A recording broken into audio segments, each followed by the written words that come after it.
It's my last chance to carry on any sort of parenting that I hope to do with Drew.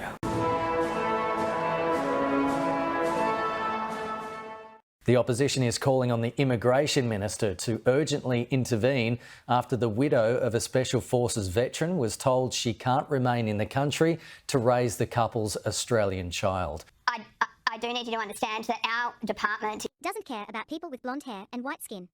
We prefer to allow paedophiles, rapists and murderers into Australia. Andrew Giles has let in over 500,000 people in 1 year, a record of this nation, and yet this case sits on his desk waiting. Drew Chilcott died in a motorcycle accident after 2 decades of service, but his wife Christy has been told the wait for a parent visa is at least 12 years. It's just science, eh? Mind-blowing, isn't it? 5-year-old Jack loves playing soldiers with his mum. It's one of the ways he remembers his dad, Drew Chilcott, a clearance diver in the ADF's Special Forces. Able Seaman Chilcott served his country for more than 20 years, including 13 high-risk overseas deployments. Now it's Jack's mum, Christy, doing the fighting to honour the couple's dream to raise their son in Australia. It's my last chance to carry on any sort of parenting that I hope to do with Drew. Mr. Chilcott signed up to enlist the day after the September 11 attacks, aged 17. He met Christy 10 years ago and the couple married soon after. It was one of those storybook love stories of, we just knew. We were each other's everything. We were each other's world.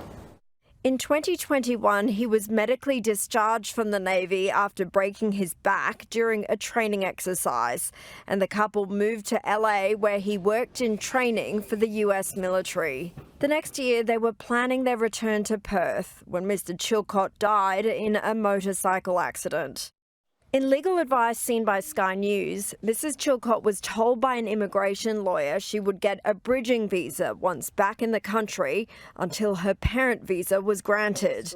That turned out to be false, and it could take up to 29 years for her application to be processed. This is standard procedures. And it could take up to 29 years for her application to be processed. Her local MP appealed to Immigration Minister Andrew Giles to intervene in September in light of these extraordinary and compassionate circumstances. She's yet to hear back. Your question is an absurd one. Christy Chilcott is on a visitor visa which expires on July 1, when she and Jack will have no choice but to fly out of the country. I will not be apologising. Just the stress level of it it's unbearable. Shadow Immigration spokesman Dan Tehan says the minister needs to make a decision on this case today. The fact that Andrew Giles has let in over 500,000 people in 1 year, a record of this nation, and yet this case sits on his desk waiting, beggars belief. A spokesman for the Immigration Minister said he does not comment on individual cases.